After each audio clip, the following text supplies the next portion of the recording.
Greqia ngre alarmin e kuq, kapet piktori, spion i mafjes dhe Rusis, po fotografonte bazën e NATO-s.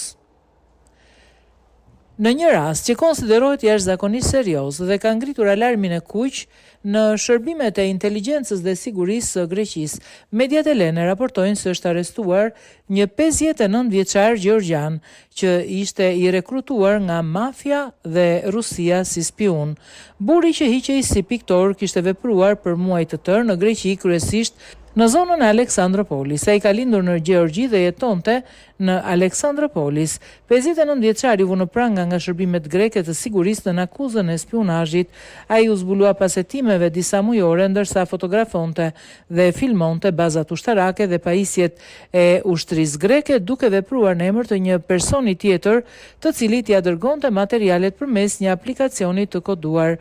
Sipas informacioneve të deritanishme, 59 vjeçari u arrestua në flagrancë ndërsa po fotografonte transportin e pajisjeve të NATO-s.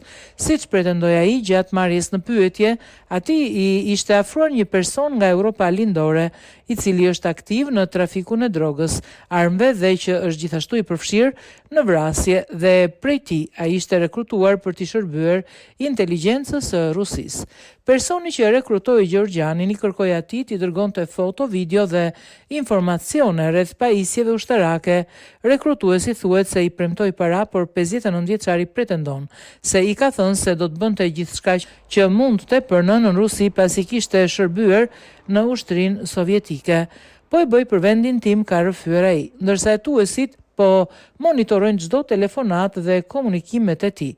Burimet nga Shërbimi Informativ Kombëtar grek thanë për median greke prototema se 59 vjeçari kishte filmuar dhe fotografuar zona të ndjeshme ushtarake në kufi edhe në portin e Aleksandropolis për disa muaj me radhë.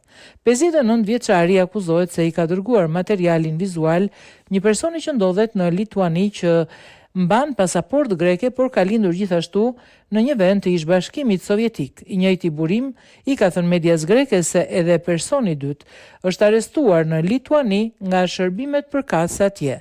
Kujtojmë se që nga shkurti vitit 2022 në Aleksandropolis është transportuar material ushtarak i cili në shumë raste përfundon në Ukrainë.